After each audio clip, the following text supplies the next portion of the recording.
Hi hello నమస్తే welcome to smart పొదరిల్లు. అండుకొరల్ని శుభ్రంగా కడుక్కోండి, నానపెట్టన అవసరం లేదు. తర్వాత మిక్సీ జార్లోకి ట్రాన్స్ఫర్ చేసుకోండి.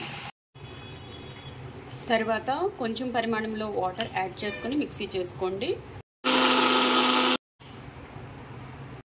తర్వాత 2 గంటలు నానబెట్టుకున్న పెసరపప్పుని శుభ్రంగా కడుక్కొని మిక్సీ జార్లోకి యాడ్ చేసుకోండి. మీకు ఇష్టమైన ఆకుకూరలు శుభ్రంగా కడుక్కొని చిన్న ముక్కలుగా తరుక్కుని వేసుకోవాలి. అలాగే సాల్ట్ యాడ్ చేసుకొని మరొకసారి మిక్సీ చేసుకోండి.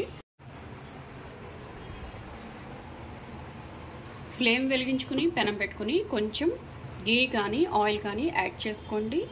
తర్వాత బ్యాటర్ని పెనం మీద ఫామ్ చేయండి.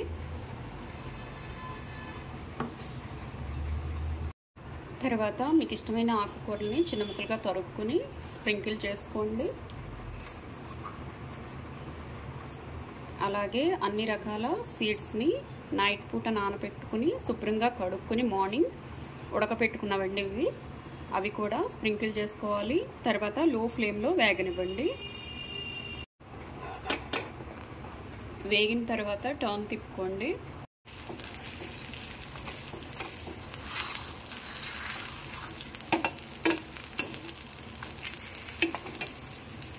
వేగిన తర్వాత ఫ్లేమ్ ఆఫ్ చేసేసుకోండి. ప్లేట్లోకి సర్వ్ చేసుకోండి. టేస్టీగా బ్రేక్ఫాస్ట్ అయితే రెడీ అయిపోయిందండి. మీ ఇష్టంగా పికిల్ వేసుకొని తీసుకోండి, లేదా నార్మల్గా అయినా తీసేసుకోవచ్చు.